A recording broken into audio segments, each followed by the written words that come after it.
Sabemos que ahí tenemos nuestro texto clave y estamos estudiando una frase en particular de ese texto.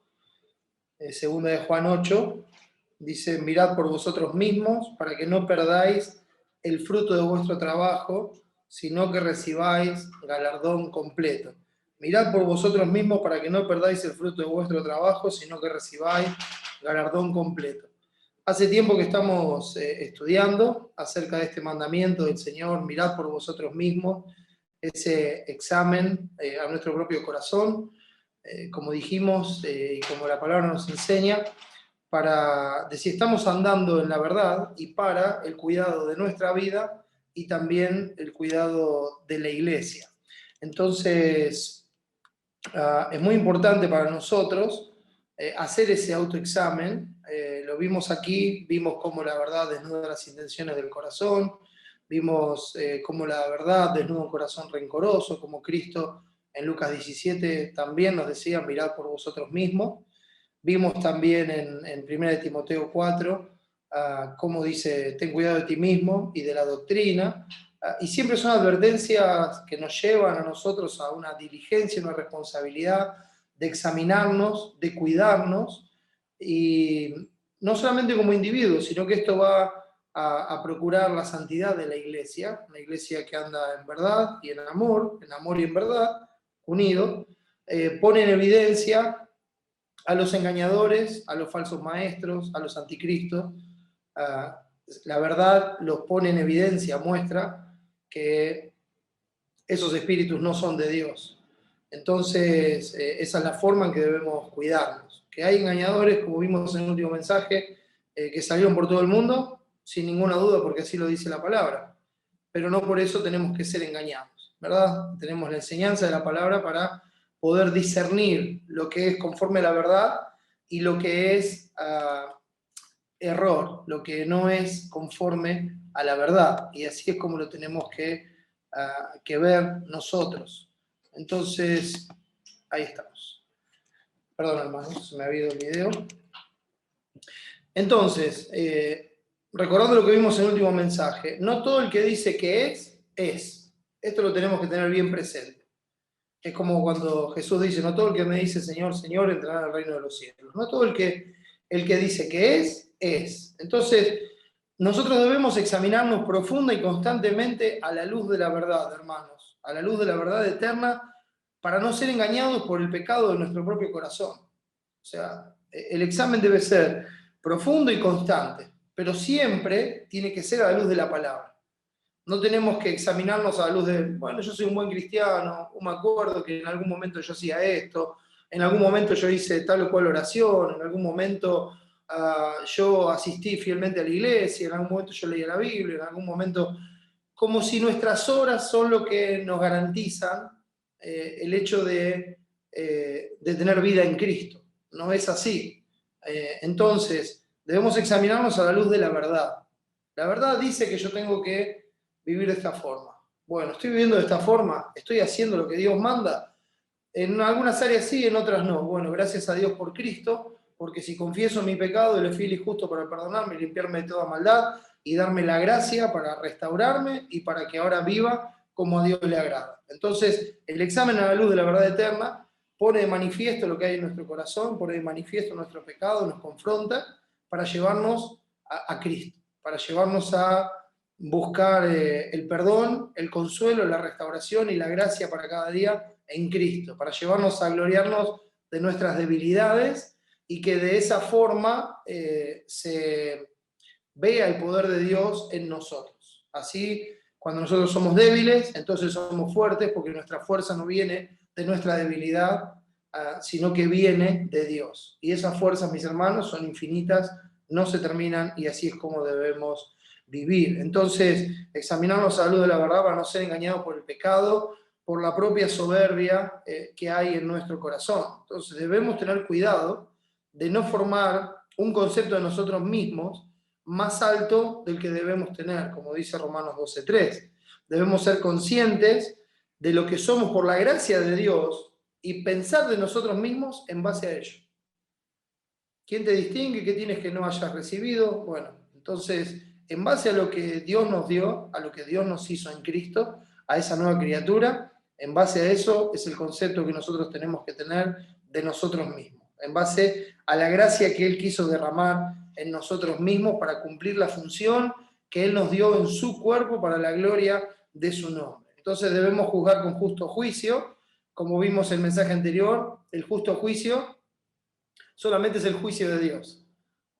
Tus juicios son verdad, todos justos, dice la palabra, hablando de ella misma. Y es a la luz de la palabra que nosotros debemos escudriñar, examinar todas las cosas para poder discernir si son agradables a Dios o no. Ese es el justo juicio. Aún nuestra propia vida debe ser examinada en base a ese justo juicio, para no ser así dominados por la altivez que precede a la caída. Antes de la caída viene la altivez de corazón. Entonces, todo lo que pensamos, todo lo que somos y todo lo que hacemos debe ser, hermanos, comparado con la verdad, para así saber si es acorde a lo que Dios dice que es o no. La palabra da todos los parámetros para que nosotros podamos determinar qué es una iglesia, por ejemplo. Si uno quiere saber, bueno, esta iglesia es del Señor, no es del Señor, es una iglesia de Cristo, es una iglesia sana en la doctrina, etcétera, etcétera. Entonces, ¿a quién le voy a preguntar si es una iglesia sana? Tengo que ver en la Escritura, en la palabra de Dios, tengo que ver qué es lo que Dios dice que es una iglesia. Y acá no estamos hablando de corrientes, de denominaciones, de nada. Estamos hablando de una iglesia a la luz de la Escritura. Después es cierto que nos identificamos por denominaciones, porque en alguna forma confesamos la misma fe, entonces más o menos nos identificamos, aunque no todos los que tienen el mismo nombre siempre son lo mismo, etcétera, etcétera. Entonces, para no tener todos esos vaivenes que son más humanos que la verdad que viene de Dios y que no cambia, entonces queremos saber qué es una iglesia, cómo debe ser una iglesia. Lo tenemos que buscar en la Escritura. La Escritura define qué es una iglesia, da los parámetros de una iglesia, de lo que es la iglesia de Cristo, donde es la cabeza, donde nosotros somos el cuerpo, qué es lo que hace una iglesia, cuáles son las actividades de una iglesia, cuáles son las responsabilidades de una iglesia, etcétera, etcétera. ¿Queremos saber qué es un cristiano? Bueno, la palabra también nos define qué es un cristiano. Y vemos ahí los parámetros y las características. ¿Queremos saber qué es un pastor establecido por Dios? Entonces en la palabra tenemos las características para ver, según el comportamiento de la persona y según lo que es la persona, si es un pastor de Dios o es un autoproclamado pastor o uno que es proclamado pastor en una iglesia, pero que esa iglesia no llama a los pastores acorde a la palabra. Entonces no es un pastor de Dios, sino un pastor de ese lugar, de esa denominación, de esa iglesia, lo que fuera, pero no de Dios. No es un don de Dios para la iglesia. O si queremos saber lo que es un siervo, y de eso hablaremos, seguiremos hablando hoy. ¿Qué es lo que es un siervo? Bueno, la palabra nos dice que es un siervo. ¿Cuáles son las características de un siervo? Y entonces podemos ver, cuando alguien dice siervo, a veces se pone muy de moda, ¿no? Uno le habla al pastor, dice el siervo de Dios, y vimos que la palabra dice que todos somos siervos de Dios, comprados para ese propósito. Entonces, la palabra es la que define qué es un siervo. Entonces, es muy importante para nosotros observar con atención las características de los ejemplos de siervos que hay en la Escritura, basados en la vida de Cristo, para determinar lo que es. Recordemos que el siervo por excelencia es nuestro Señor Jesucristo. Él es el modelo a seguir, a imitar, de quien aprender y al que nosotros vamos a llegar a ser. Entonces, cuando hablamos de un siervo, estamos hablando principalmente de Cristo. Y aquellos que nos han dejado ejemplo, como Pablo cuando dice, sed imitadores de mí, así como yo de Cristo. Entonces, ¿qué es lo que hizo Pablo en su vida? Imitó a Cristo. Entonces, cuando vemos la vida de Pablo, podemos encontrar siempre similitudes y paralelos con la vida de Cristo. Y así con los demás también, ¿no? Con los demás siervos en la Escritura. Y así es como nosotros determinamos que es un siervo. Como dijo el Señor Jesucristo, por sus frutos los conoceréis. El camino de la verdad de Dios siempre es derecho, siempre es hacia arriba, como dice la palabra, y siempre es angosto. Porque no hay posibilidad para irse a diestra o a siniestra. Es un camino angosto que está marcado únicamente por la voluntad de Dios. Por eso es angosto, no es para hacer lo que nosotros querramos o como nosotros querramos, no. Es para que Dios sea el que dice qué es lo bueno, qué es lo malo, qué se hace, qué no se hace, cómo se hace y cómo no se hace. Entonces, eso es lo que buscamos en la verdad. Todo lo que sale de allí, de ese camino derecho hacia arriba, de ese camino angosto, todo lo que se sale de allí es una perversión de la verdad eterna de Dios, establecida por Él en los cielos y que permanece para siempre. Es una desviación, una perversión de la verdad. Entonces, nuestro texto dice, mirad por vosotros mismos para que no perdáis el fruto de vuestro trabajo, sino que recibáis galardón completo. Y de allí también fuimos a estudiar, con este va a ser el tercer mensaje, en el libro de Hechos, el capítulo 20, versículo 28, aún no llegamos a él, pero dice, por tanto, mirad por vosotros y por todo el rebaño en que el Espíritu Santo os ha puesto por obispos, para apacentar la iglesia del Señor, la cual Él ganó por su propia sangre. Entonces, hoy vamos a seguir viendo que la verdad también desnuda un camino perverso. Esta es la tercera parte. Vamos a orar y pedirle a Dios que nos ayude a ver todo como Él lo ve. Amén. Oremos. Nuestro Padre, te damos muchas gracias por nuestro Salvador Jesús. Gracias por su obra, que hace posible que tengamos abierto este camino para llegar a ti. Y Señor,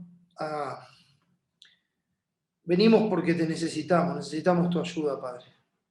Yo necesito tu ayuda en este tiempo, necesito que me des sabiduría de lo alto, que tu Espíritu Santo me guíe, que me ayudes a morir a mí mismo, Señor, para que pueda ser fiel a tu mensaje, pueda compartir fielmente tu palabra y, Padre, para que tu pueblo sea edificado, sea llevado a Cristo, para que podamos verte y gozarnos en ti. Tú eres el único que da el crecimiento y queremos confiar en ti en este momento, Señor, como en todos los momentos. Descansar en tu obra, sabiendo que tú vas a hacerlo, que tu palabra no vuelve vacía. Te necesitamos a ti, Señor. Ayúdame, ayúdanos, edifica tu iglesia y, Padre, salva a los que no te conocen. Tú que ves los corazones, no solo las apariencias, salva a aquellos que no te conocen. Te agradecemos, Padre, por este tiempo, rogamos todo en el nombre de nuestro Salvador Jesús. Amén. Muy bien. El mensaje anterior terminamos preguntándonos ante quién estamos. ¿Ante quién estamos? Y vimos algunos ejemplos, ¿no? De cómo responden algunas personas, especialmente aquellos que han sido puestos como pastores, como que tienen alguna posición, algún ministerio encomendado por la iglesia, o inclusive los hermanos de la iglesia, nuestros compañeros de batalla en la iglesia, y vimos que todos somos iguales delante de Dios, estamos todos comprados por la misma sangre de Cristo, todos tenemos el mismo Espíritu Santo y todos fuimos puestos en el mismo cuerpo, en el cuerpo de Cristo. Y según la gracia que se nos dio a cada uno, cumplimos una función diferente, pero eso no nos hace especiales ni estar por sobre los demás. Es solo que Dios nos da responsabilidades diferentes según el lugar del cuerpo en el cual Él quiso ponernos por su soberana gracia. Entonces, cuando tratamos las cosas como Dios manda en la verdad, y hablamos con un hermano, hablamos con un pastor, hablamos con quien fuera, y vemos las reacciones, entonces sabemos ante quién estamos. Y cuando vemos en la palabra las características de los siervos, y comparamos eso, por eso decía antes que la palabra nos da los parámetros para discernir las cosas a la luz de la verdad.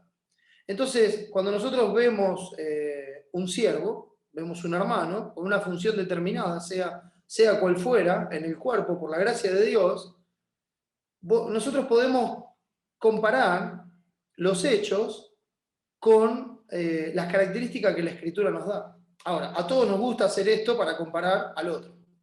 Nos gusta ver al otro y decir, mira, acá la pifió, acá erró el camino, acá hizo las cosas mal, acá tendría que haber hecho así, asá, etcétera, etcétera. A todos nos gusta esa parte. Pero la realidad es que la palabra es un espejo. Y nosotros vamos a este espejo a mirarnos a nosotros mismos. Entonces, antes de pensar en el otro, nosotros tenemos que preguntarnos a nosotros mismos, ¿ante quién estamos?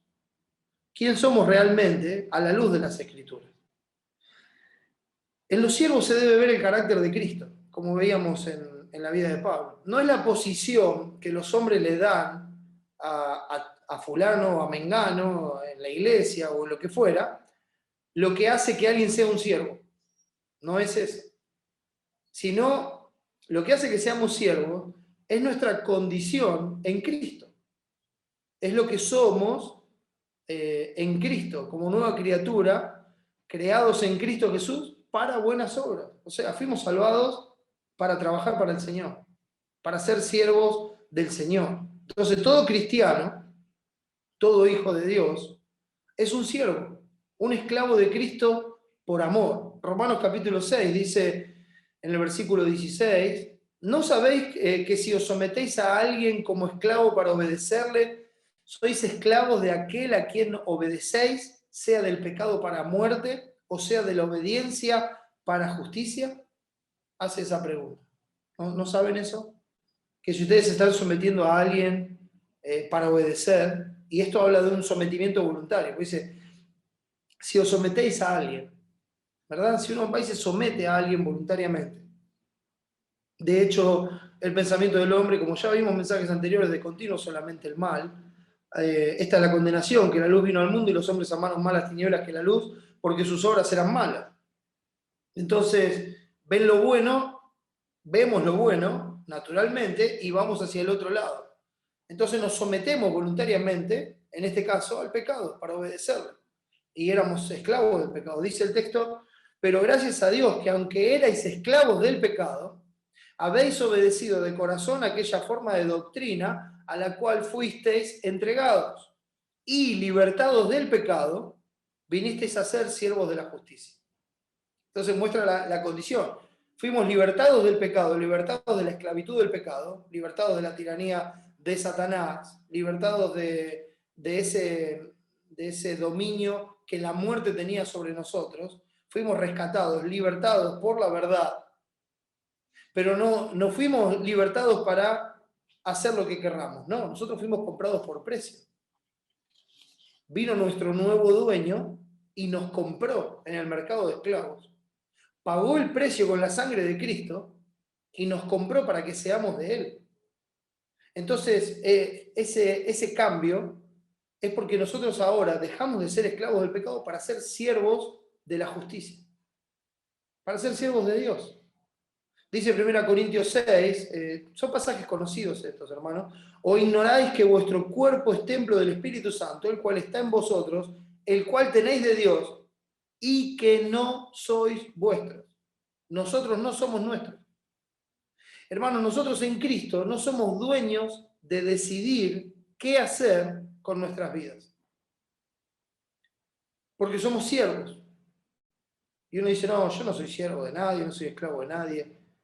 Si Cristo te compró con su sangre, Él pagó un precio muy alto para que seas de Él. Para que seas su siervo. Para que así como antes presentaste tus miembros para servir a la injusticia, con esa misma pasión, con ese mismo fervor, con esa misma entrega, que antes nos entregábamos por completo y voluntariamente al pecado, para que ahora, de esa misma forma, nosotros nos entreguemos para servir a la justicia. Nos entreguemos para servir a la justicia. ¿Por qué? Porque habéis sido comprados por precio. Glorificad, pues, a Dios en vuestro cuerpo y en vuestro espíritu, los cuales son de Dios. Eso es lo que dice nuestro texto, en 1 Corintios 6, 19 y 20. Ahí estamos.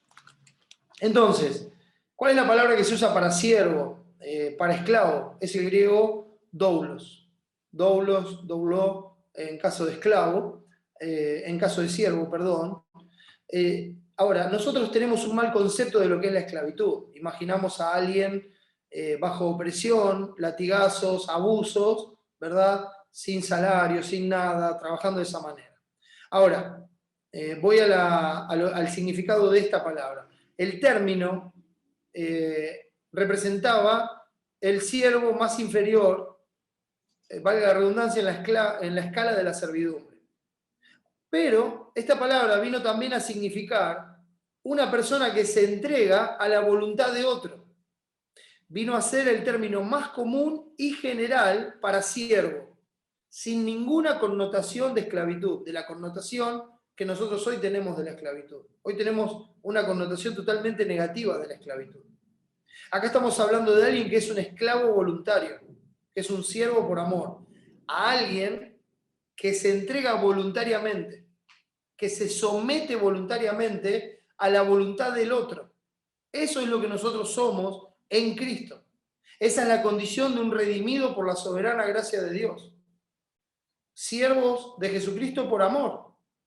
Esa es la condición de alguien que es constreñido, como dice 2 Corintios 5, por el amor de Cristo, para llevarnos a vivir por aquel que murió y resucitó por nosotros.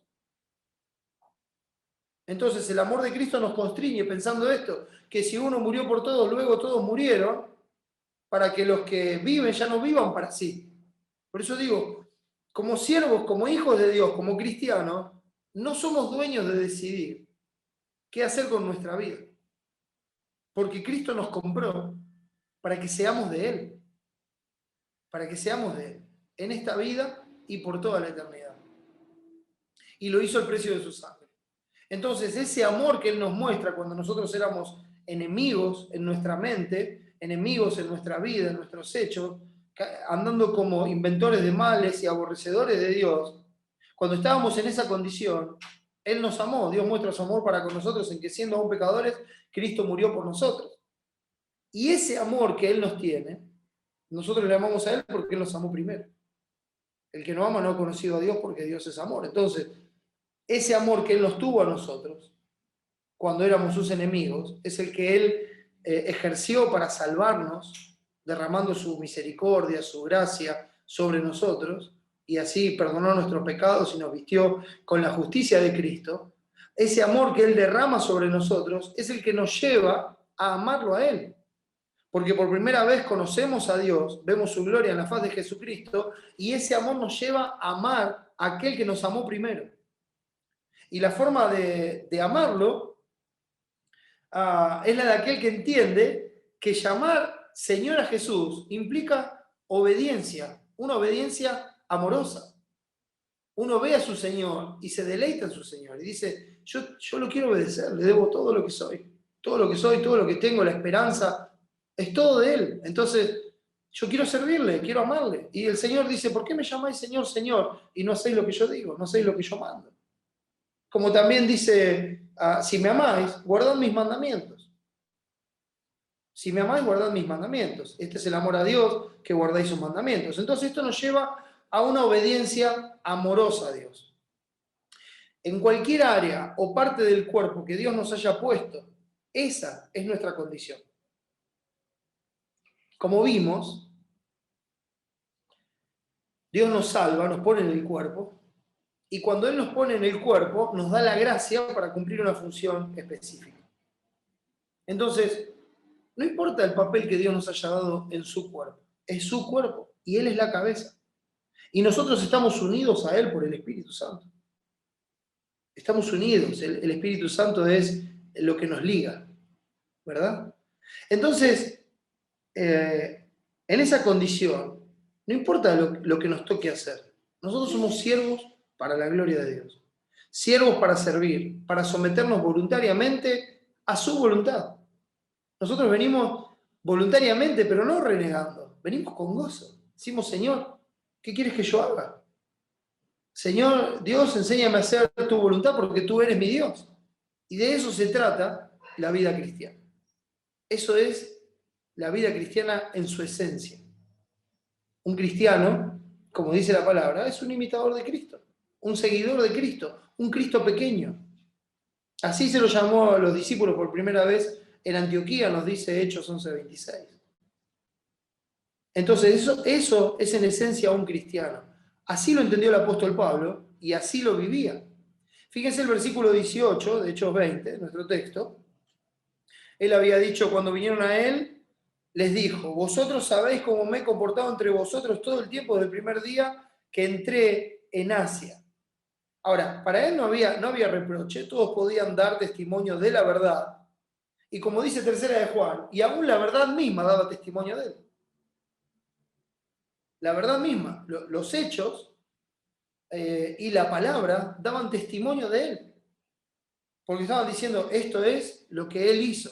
Y esto es acorde a la verdad de Dios. Entonces, de esa manera, él se condujo y de esa manera era el testimonio.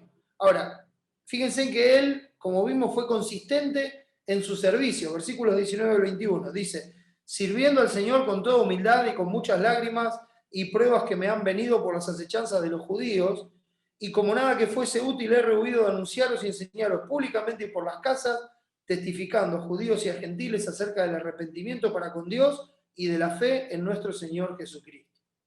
Entonces, todo esto vimos en el mensaje anterior.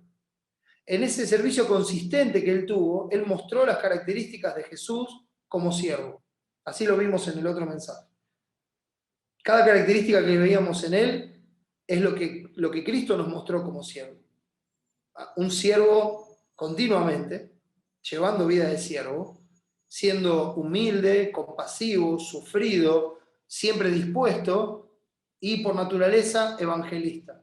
Uno podría decir, como ya hemos dicho varias veces, monotemático. Es lo único de lo que quiere hablar, es lo único de lo que habla acerca de la obra de Cristo, llamando a todos los hombres en todo lugar a que se arrepientan y que pongan su fe en el Señor Jesucristo para la salvación eterna de sus almas, para ser librados de la ira venidera. Entonces, él les dice, ustedes saben cómo me conduje y mis acciones dan testimonio. Pero Pablo no termina ahí. Fíjese el versículo 22, dice así.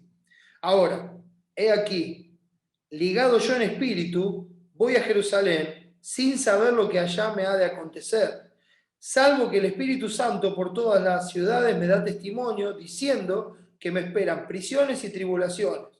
Pero de ninguna cosa hago caso, ni estimo preciosa mi vida para mí mismo, con tal que acabe mi carrera con gozo y el ministerio que recibí del Señor Jesús para dar testimonio del Evangelio de la gracia de Dios. Entonces, Pablo dice, esto es lo que ustedes vieron en mí. Ahora, recuerden que él está de pasada, él está yendo a Jerusalén. Y de pasada, él hace puerto en Mileto y desde ahí manda a llamar a los ancianos de Éfeso. Él sabe que se va a Jerusalén y sabe que no va a volver. De hecho, se los dice en el texto, como veremos más adelante.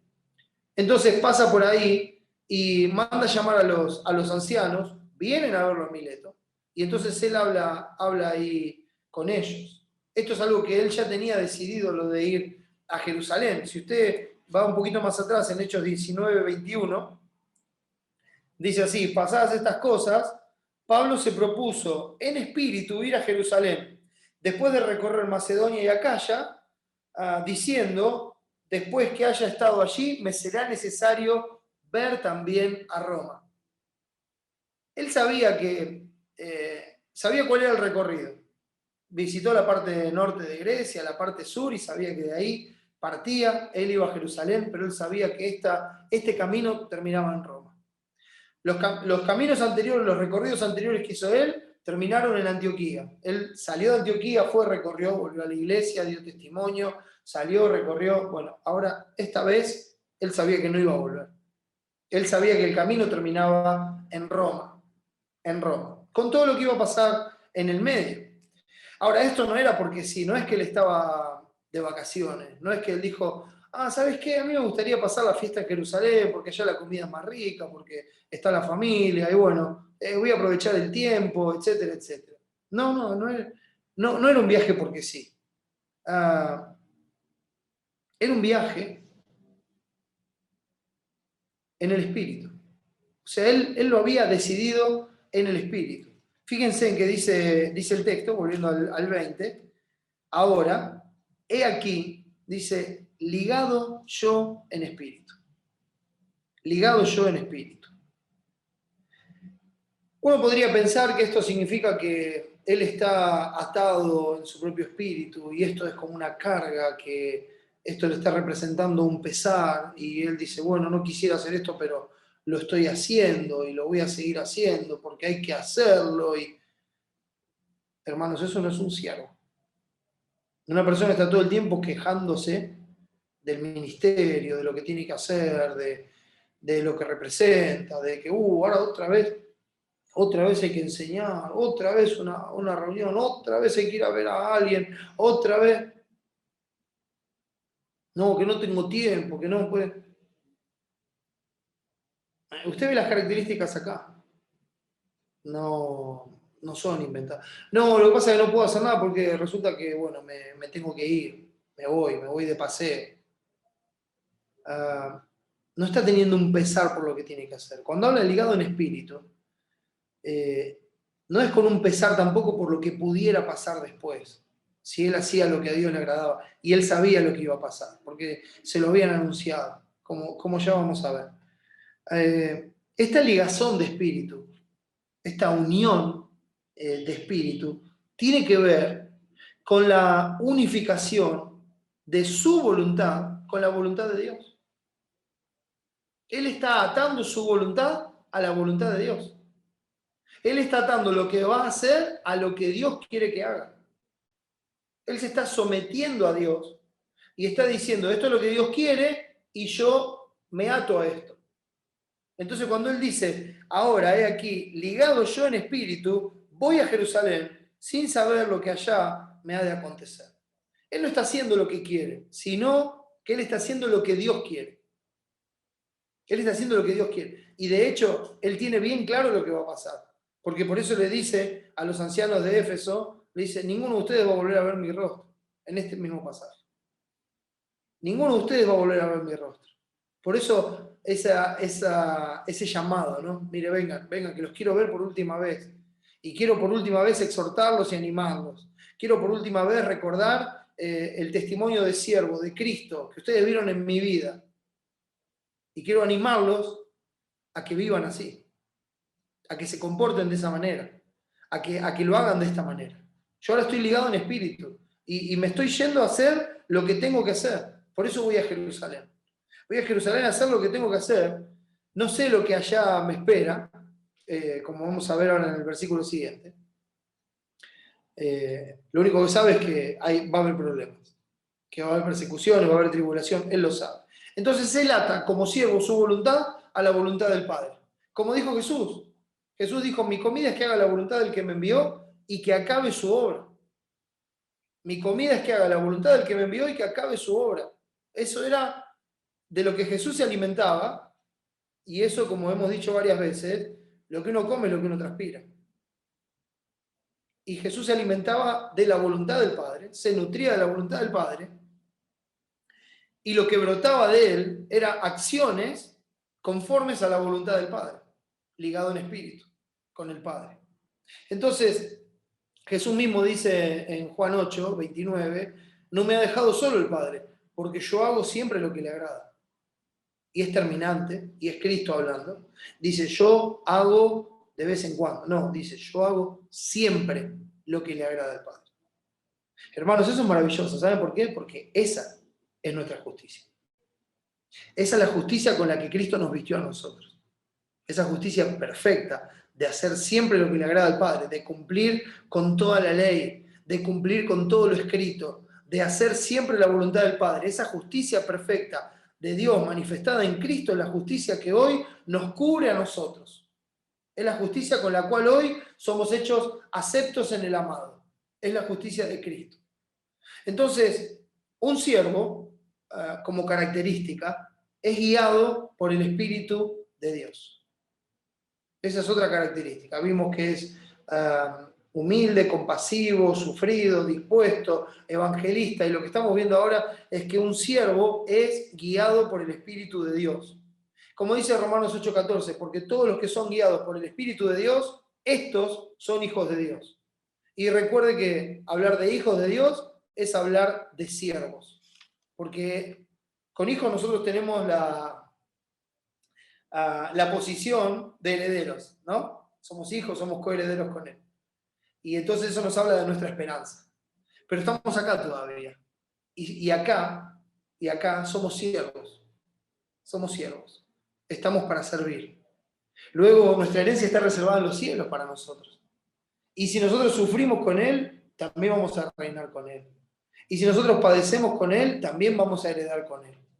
Entonces, nuestra esperanza está en esa relación que tenemos de padre e hijo, coherederos con Cristo, unidos a Él en todas las cosas.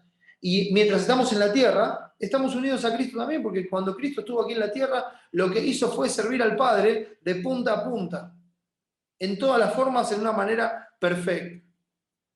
Entonces, esto nos muestra que un siervo siempre puede justificar sus decisiones y acciones con la palabra, con la voluntad de Dios. Ahora el pensamiento rápido es, bueno, el pastor puede justificar todo lo que hace con la palabra, no, recuerde que todos somos siervos. El siervo obedece. Para obedecer tiene que conocer las órdenes. Y las pone por obra y obedece cuando conoce las órdenes. O sea, uno podría decir hasta es lógica pura, es un desarrollo puro. Si usted no sabe lo que tiene que hacer, no puede obedecer. El siervo voluntariamente está buscando la voluntad de su Señor para ligarse en espíritu, para atar su voluntad a la voluntad del Padre y hacer lo que al Padre le agrada y así darle la gloria como siervo. Entonces, ¿qué es lo que hace? Ministra y muestra con su vida que Dios es su Rey y Señor. ¿Se acuerdan? Siempre menciono el caso de Saulo en el camino a Damasco, porque para mí es impactante el cambio instantáneo que hay en la vida de Saulo. Saulo estaba cazando cristianos, literalmente. Y cuando se aparece esa luz más fuerte que la del sol al mediodía, él sabe que está delante del Señor, pero no sabe quién es el Señor, porque él no conocía a Cristo. Y la gloria de Dios en la faz de Jesucristo se le apareció a él en ese camino. Y él dice, ¿quién eres, Señor? ¿Verdad? Quedó ciego por esa gloria. ¿Quién eres, Señor? Y el Señor se presenta y le dice, yo soy Jesús, a quien tú persigues. Y lo próximo que dice Saulo de Tarso es, Señor, ¿qué quieres que yo haga? O sea, lo reconoció como Señor, eso es un siervo. Saulo de Tarso, todavía no era apóstol, nada. Saulo de Tarso. Nosotros, siervos de la misma forma. ¿Quién eres, Señor? Yo soy Jesús. Oh, Señor, eres mi Salvador, eres mi Señor, eres todo. ¿Qué quieres que yo haga? Es la pregunta que tiene que escuchar de nosotros. Para mostrar con nuestra vida que Él es nuestro Rey, que Él es nuestro Señor. Y el siervo no solamente obedece, sino que también reconoce que el solo soberano, Rey de Reyes y Señor de Señores, está en control de todo lo que pasa, de todo lo que sucede. Entonces, como reconoce que su Rey, su Señor, es el solo soberano, que está en control de todo y que está ordenando en su providencia todas las cosas para el bien de su pueblo, dice, al saber esto, eso lo lleva a vivir humillado bajo la poderosa mano de Dios. Esa es otra característica de un siervo. Es guiado por el Espíritu de Dios, pero también al estar guiado por el Espíritu de Dios, al conocer a su Señor y saber quién es y tener la esperanza en Él, y saber que Él es el soberano, se humilla bajo la poderosa mano de Dios, porque sabe que todo lo que pasa, todo lo que sucede, es parte de la providencia de su Dios. Fíjense en el versículo 22 y 23, los leo juntos. Ahora he aquí, ligado yo en espíritu, voy a Jerusalén sin saber lo que allá me ha de acontecer. No necesito saber lo que va a pasar para obedecer al Señor, salvo, no sé todo lo que va a pasar o cómo va a pasar, pero hay una cosa que el Señor sí me dijo. No me dio los detalles, no me dijo cuándo, no me dijo cómo, pero hay una cosa que el Señor sí me dijo. Dice, salvo que el Espíritu Santo por todas las ciudades me da testimonio diciendo que me esperan prisiones y tribulaciones. Y él está humillado bajo la poderosa mano de Dios, para que Dios lo exalte cuando fuere tiempo. Ahí está humillado, sabiendo, echando toda su ansiedad sobre él, porque sabe que su Dios, su soberano, lo está cuidando. Tiene cuidado de él. Entonces se humilla bajo su poderosa mano y dice, mira, yo voy para allá, no sé lo que va a pasar, lo único que sé es que me esperan prisiones y tribulaciones. Eso es una característica de un siervo.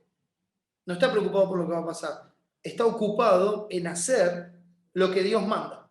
Porque sabe que cuando esté haciendo lo que Dios manda, todo lo que pase alrededor es lo que el mismo Dios ordenó para el bien de su pueblo, para el bien de su alma, para formar a Cristo en su vida. Eso da paz, da gozo, da seguridad, da tranquilidad, despeja toda ansiedad porque dice, a ver, yo lo que tengo que ocuparme es de hacer lo que Dios manda y Él me cuida. Y todo lo que Él ordene va a ser para mí bien. O sea, ¿qué más necesito? No solamente eso, sino que no escatimó su propio Hijo. ¿Cómo no me va a dar también con Él todas las cosas para hacer lo que sea necesario, para hacer su voluntad? Entonces, sin saber lo que allá me debe acontecer, salvo que me esperan prisiones y tribulaciones, nos recuerda a Jesús. Jesús preguntó, ¿ustedes pueden beber del vaso o de la copa? Llámelo como quiera, depende de la versión que lea. ¿Puedo beber del vaso de la copa que yo bebo?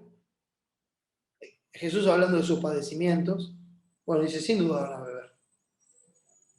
Le dice a Pedro Getsemaní, la copa que el Padre me ha dado, ¿no la he de beber? ¿Se acuerdan cuando Pedro sacó la espada ahí para tratar de evitar que el Señor vaya a la cruz una vez más? Y él le dice, Pedro, guarda la espada. La copa que el Padre me ha dado, ¿no la he de beber? Juan 18:11 dice eso, por ejemplo. Jesús orando en Getsemaní dice, si es posible, Padre, pasa de mí esta copa, pero no lo que yo quiero, sino lo que tú. No como yo quiero, sino como tú.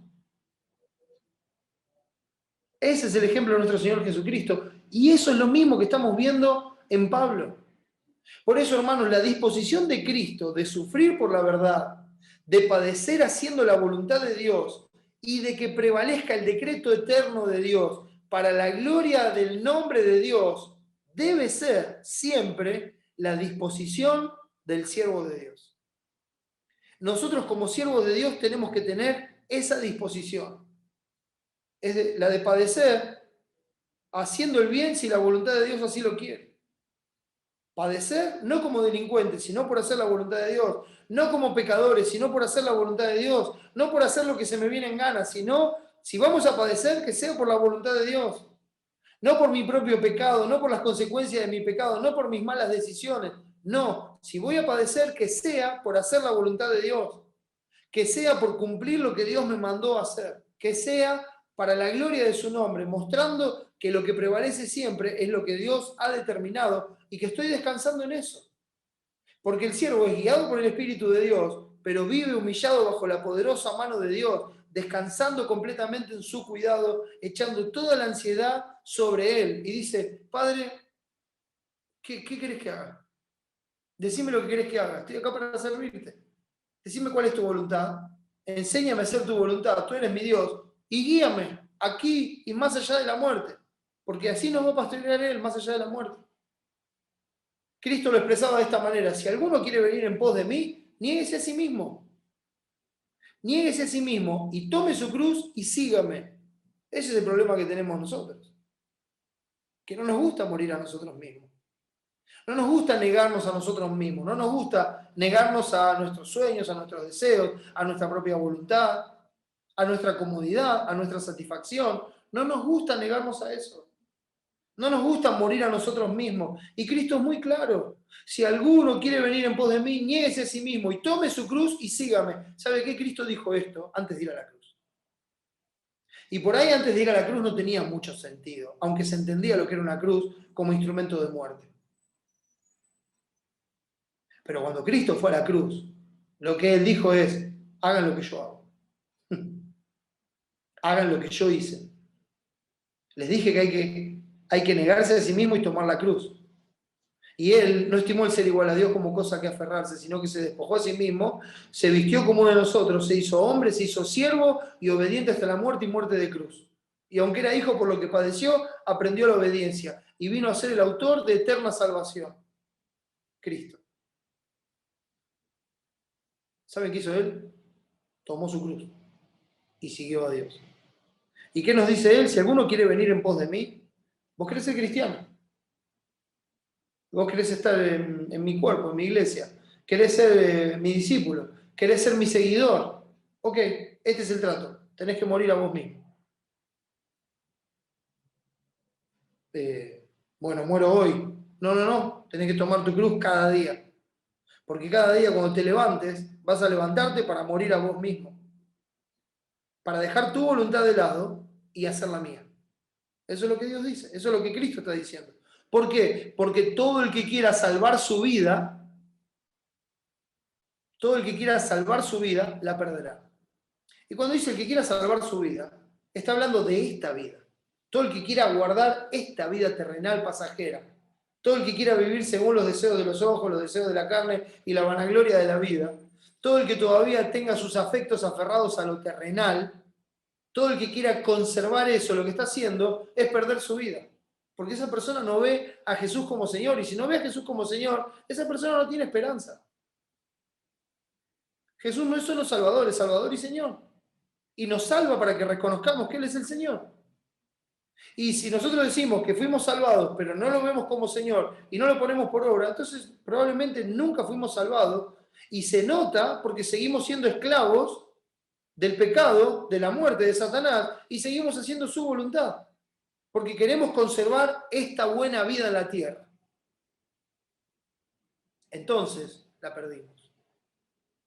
Pero, dice, todo aquel que pierda su vida por causa de mí, y en otro evangelio dice por causa de mí y del evangelio, o sea, de todo lo que yo soy y de todo lo que es mi voluntad, todo aquel que pierda su vida en este mundo, de eso está hablando.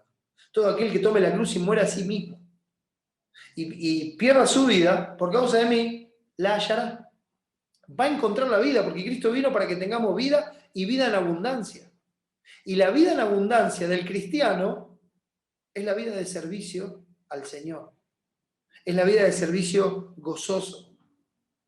Pablo dice, yo sé que me esperan prisiones y tribulaciones. Y Cristo dijo, en el mundo tendréis aflicción. Pero confiad, yo he vencido al mundo. Nunca engañó a sus discípulos, nunca engañó a sus siervos, nunca les prometió un paraíso en la tierra. ¿No? Le dijo, miren, yo me voy, les preparo un lugar donde yo voy a estar, ustedes van a estar conmigo. Ahora sepan que en el corto tiempo que les queda de vida, van a tener aflicción. Pero tranquilos, porque esta aflicción es pasajera. Yo ya vencí al mundo. Y cuando este tiempo se termine, yo los vengo a buscar. Y ustedes van a ser consolados por toda la eternidad. Y van a disfrutar de la comunión conmigo. Y el pecado no va a entrar. Y se van a gozar conmigo por toda la eternidad. En una comunión perfecta, disfrutando toda la herencia y todas las bendiciones que Dios nos ha dado en Cristo eternamente. Ese es el trato. Eso es lo que Cristo promete. Esas son nuestras bendiciones, hermano. Esas son nuestras bendiciones. Pablo no duda de lo que se le ha dicho. Ni tampoco menosprecia el consejo. Algunos dicen, no, pero a Pablo le avisaron que no vaya por lo que le venía. Y él dice, mira, no solamente tengo que ir a Jerusalén, sino que Jerusalén va a ser la llave para que yo termine en Roma. Porque Dios ya me dijo que tengo que ir a Roma. Dios ya me dijo que tengo que ir a Roma a dar testimonio. Entonces, este es un paso obligado. Yo paso por acá y de acá me mandan gratis a Roma. Apelo al César y me mandan gratis a Roma. Él lo sabía. Entonces él no está menospreciando el consejo, sino que guiado por el Espíritu Santo, con gozo, y es muy claro en el texto, con gozo se dispone a honrar a Dios. ¿De qué se trata la vida del siervo? De honrar a Dios. De disponerse de corazón a darle la gloria a Dios. De decidir de corazón a darle la gloria a Dios, como dice Malaquías 2:2. Dice, debemos, como sacerdotes de Dios, disponernos de corazón a darle la gloria a Dios. Entonces, el versículo 24, hay un fuerte contraste, porque él dice, mira, yo sé lo que me espera, prisiones y tribulaciones, pero, mira el 24, dice, pero de ninguna cosa hago caso ni estimo preciosa mi vida para mí mismo, con tal que acabe mi carrera con gozo y el ministerio que recibí del Señor Jesús para dar testimonio del Evangelio de la gracia de Dios. ¿Ve? Es gozoso. Ahí está el contraste del siervo, gozoso. Gozoso, porque dice, acabe mi carrera con gozo.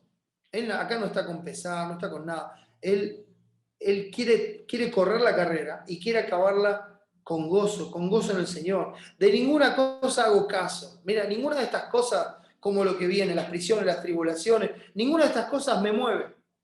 ¿De dónde estoy parado? Yo sé a quién he creído y que es poderoso para guardar mi depósito para aquel día. O sea, él lo que está mostrando es que está convencido en Dios de todas sus promesas y de que esas promesas son en Cristo sí y en Cristo amén. Entonces, él dice, estas cosas no me mueven. Yo sé que estas cosas van a pasar. Mi Señor ya me lo dijo.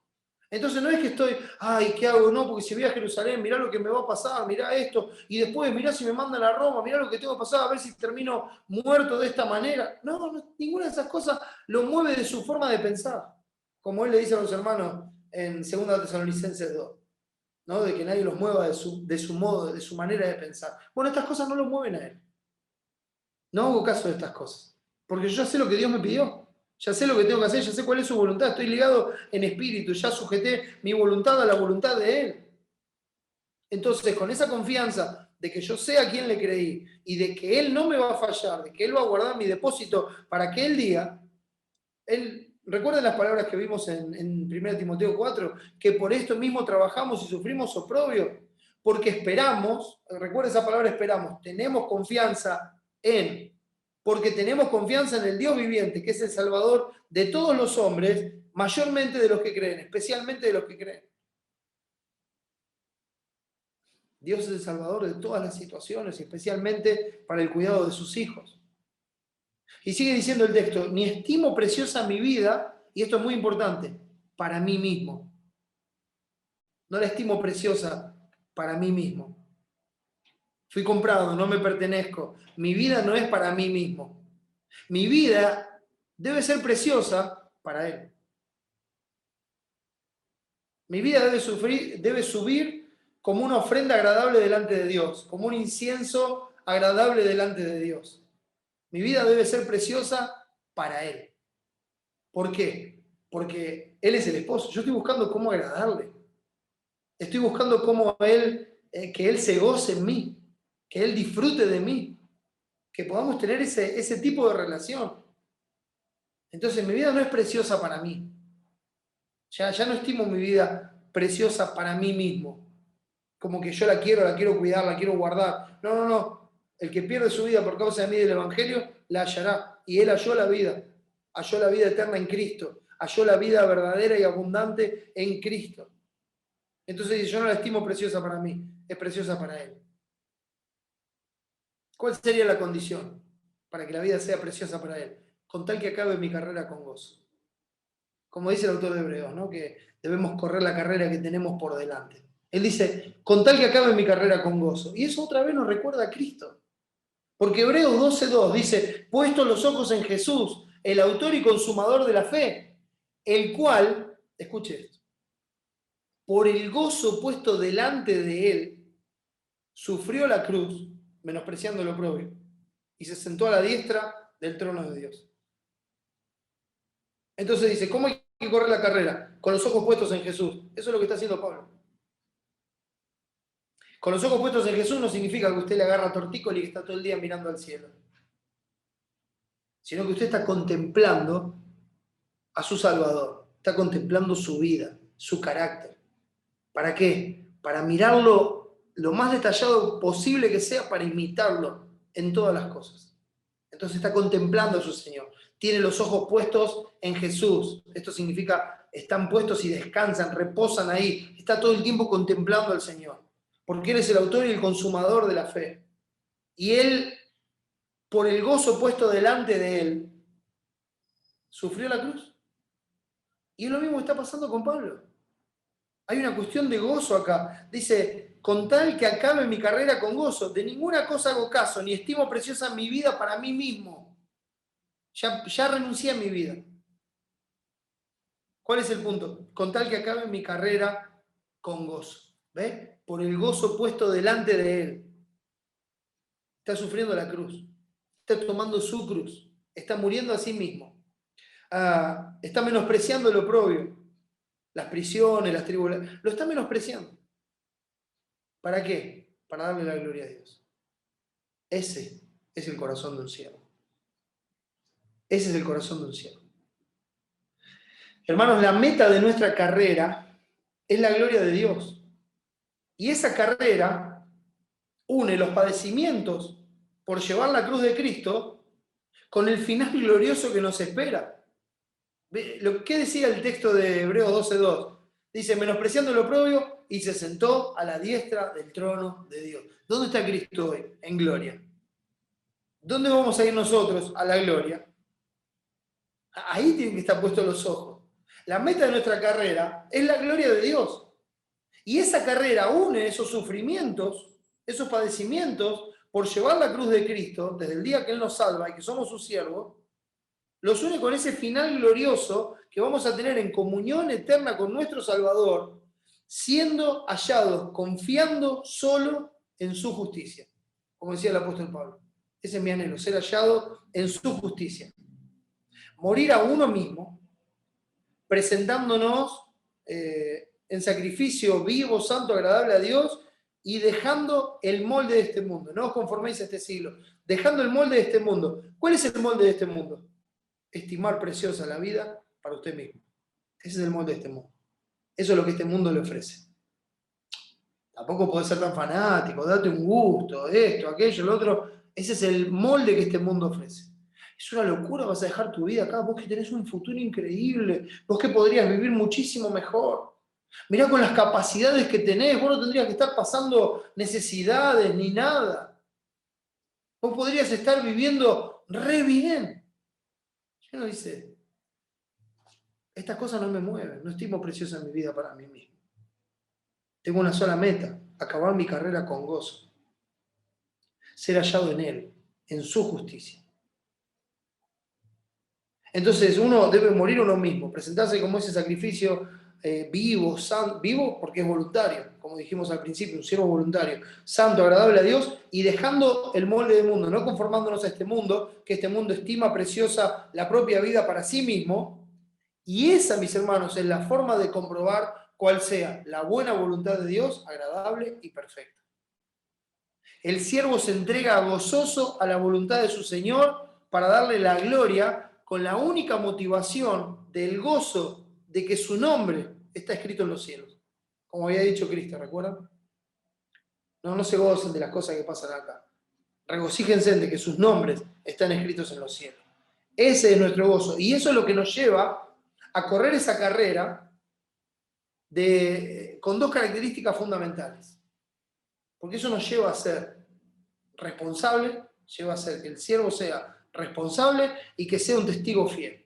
Fíjense lo que termina diciendo el versículo 24. Y el ministerio que recibí del Señor Jesús, dice, con tal que acabe mi carrera con gozo, y el ministerio que recibí del Señor Jesús para dar testimonio del Evangelio de la gracia de Dios. Responsable. El siervo sabe por qué razón está acá. Pregunta acá antes del final. Como siervo, ¿sabemos por qué estamos acá para el Señor? ¿Sabemos por qué el Señor nos dejó acá? ¿Sabemos cuál es nuestra responsabilidad delante de Dios? El siervo sabe por qué está acá. El siervo sabe qué es lo que le fue encomendado. Y el siervo no solamente sabe por qué está acá y sabe qué es lo que le fue encomendado, sino que sabe cómo cumplirlo. Sabe cómo cumplirlo. Porque conoce la verdad.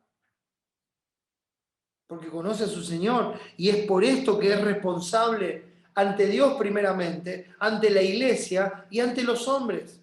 Es responsable. Debe darle la gloria a Dios cumpliendo responsablemente su ministerio como buen administrador de la multiforme gracia de Dios, como ya vimos en 1 de Pedro 4:10. ¿Dónde encontramos esto? En Cristo. Cristo dice en Juan 17, yo te he glorificado en la tierra. He acabado la obra que me diste que hiciese. Yo te he glorificado en la tierra. Yo acabé la obra que me diste que hiciese. Uno ve la responsabilidad. Ahora está pidiendo volver a la gloria con el Señor, pero dice, pero ya terminé, ¿eh? Lo que me pediste ya lo terminé, me voy a la gloria con vos. Y Pablo, cuando termina su vida, dice 2 Timoteo 4, he peleado la buena batalla, he acabado la carrera, he guardado la fe. El mismo testimonio, mis hermanos. ¿De qué se trata ese ministerio? ¿De qué se trata ese ministerio que se da? Involucra toda su vida. ¿Por qué? Porque se necesita que sea un testigo fiel. Involucra toda su vida. Es responsable porque sabe qué es lo que tiene que hacer, sabe lo que le mandaron y sabe cómo hacerlo. Bueno, ahora esto involucra toda su vida. Se necesita un testigo fiel, responsable y que sea un testigo fiel. Por eso termina diciendo el texto, para dar testimonio del Evangelio de la gracia de Dios.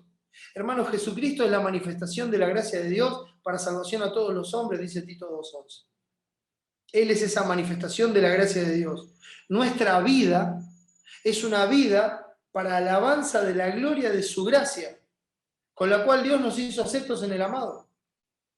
Entonces fíjese que Jesucristo es la manifestación de la gracia de Dios y nosotros como testigos fieles debemos mostrar esa gracia de Dios en nuestra vida por medio de vivir el Evangelio. Y debemos ser testigos fieles en todo lo que hacemos, en todo lo que se nos encomendó, en esta tarea de darle la gloria a Dios. ¿Por qué? Porque nuestra vida es un testimonio del Evangelio, de la gracia de Dios, de Cristo manifestándose desde la gloria, tomando forma humana, vistiéndose como hombre. ¿Para qué? Para venir a vivir la vida que nosotros no podíamos, para ser cargado con nuestros pecados en la cruz del Calvario, para morir bajo la ira de Dios en esa cruz, diciendo consumado es, porque así es como saldó nuestra deuda y quitó el pecado de en medio entre nosotros y Dios y nos reconcilió con Dios. ¿Cómo sabemos esto? Porque no solamente murió en la cruz, sino que fue sepultado y al tercer día, como él había dicho, como la palabra había dicho, él se levantó victorioso. Y en esa cruz venció al pecado, a la muerte y a Satanás. Dejó en la cruz el acta de los decretos que nos era contrario, todo lo que nos acusaba delante de Dios. Y no solamente se levantó de la tumba, mostrando que su justicia era perfecta, exhibiendo su victoria públicamente, sino que a nosotros nos vistió, a los que creemos en él, nos vistió con esa justicia, para que nosotros tengamos acceso al lugar donde él está y a donde vamos a estar con él por toda la eternidad. Y nuestra vida tiene que reflejar que esa obra que Cristo hizo no es una obra vana, que Él nos hizo nuevas criaturas, que Él nos cambió, que nos hizo nuevos con un nuevo propósito, para que andemos en esas buenas obras que Él preparó de antemano. Y así es como nosotros debemos mostrar el Evangelio de Cristo, dar testimonio del Evangelio de Cristo, no solamente con palabras, predicándolo, porque eso hay que hacerlo, y a toda criatura, sino que tenemos que hacerlo con nuestras vidas, y esa es la parte más difícil. Nuestra vida es para alabanza de la gloria, de la gracia de Dios con la cual nos hizo aceptos en el amado. ¿De qué se trata el servicio? ¿De qué se trata el ministerio? De anunciar fielmente las virtudes de aquel que nos llamó de las tinieblas a su luz admirable. Toda criatura tiene que saber quién es Jesús. No fue nada más que un hombre. Él es el Cristo. Él es el Mesías prometido. Él es Dios hecho hombre. Él es el único mediador entre Dios y los hombres. Él es el único nombre bajo el cielo dado a los hombres en que se puede ser salvo. No hay otro camino, no hay otra verdad y no hay otro lugar donde esté la vida, no hay otra forma de llegar al Padre que no sea por medio de Jesús. Y todos deben saber a qué vino Jesús. Jesús vino a dar testimonio de la verdad, a anunciar el Evangelio y a salvar a su pueblo. ¿Qué logró Jesús? La redención de las almas de todo su pueblo, la libertad de todo su pueblo de la esclavitud del pecado, de Satanás y de la muerte, para que ahora le den la gloria a Dios. ¿Dónde está Jesús? Luego que efectuó nuestra redención, se sentó a la diestra de la majestad en las alturas y está gobernando. Y tienen que ver a Jesucristo como el Rey, como el único soberano ante quien todos van a dar cuenta. Por eso también todos tienen que saber que pronto viene Jesús. Porque Él estableció el día en el cual juzgará con justicia a todos los hombres. Y da fe de esto. Porque Dios lo levantó de los muertos. Su resurrección es el testimonio de que Él llevó el juicio por el pecado de su pueblo en la cruz del Calvario y que viene para juzgar a todos aquellos que no creen en Dios, ni obedecen al Evangelio, aquellos que no se arrepienten ni van a Cristo a buscar la salvación de sus almas. Nuestra vida tiene que dar testimonio a toda criatura de quién es Jesús, del Evangelio de la gracia de Dios, para mostrar en los siglos venideros las abundantes riquezas de su gracia en su bondad para con nosotros en Cristo Jesús. Su bondad, su benignidad nos guió al arrepentimiento para que seamos de Él. Por eso la palabra dice, mirad por vosotros mismos. Cuando nos vemos en el espejo de la palabra, ¿ante quién estamos? ¿Qué vemos de nosotros mismos? Las características que describimos, que describe el texto, ¿son las nuestras en nuestro servicio a Dios? ¿Qué desnuda la verdad de nosotros mismos cuando nos vemos en este espejo? No seamos como el hombre que mira su rostro natural y luego se olvida cómo era. No seamos oidores olvidadizos, sino hacedores de la palabra. Examinémonos profundamente y miremos honestamente a la luz de la verdad de Dios si estamos cumpliendo el ministerio de gracia que nos encomendó el Señor, guiados por el Espíritu Santo, humillados bajo la poderosa mano de Dios, gozosos y responsables como testigos fieles. Amén. Vamos a orar. Nuestro Padre, gracias. Gracias por Cristo, por su ejemplo, por su obra. Gracias por tu palabra. Gracias por tu verdad. Padre, perdona nuestro pecado. Perdona nuestra maldad. Perdona nuestra inestabilidad, nuestra inconsistencia. Señor, límpianos de todo pecado, de toda maldad. Ayúdanos a vernos como tú nos ves, pero al mismo tiempo ayúdanos a ver a Cristo como tú lo ves. Y que en Él podamos ver tu gracia, tu misericordia, tu bondad, tu amor, tu perdón, y cómo eso es suficiente para todo lo que nos queda de vida. Hasta que le veamos cara a cara, seamos como Él es y reposemos con Él por toda la eternidad. Gracias, Padre, por este tiempo. Que tu palabra no vuelva vacía. Gracias por tu iglesia y te ruego que salves a los que no te conocen. En el nombre de Jesús y para su gloria. Amén. El Señor les bendiga, hermanos.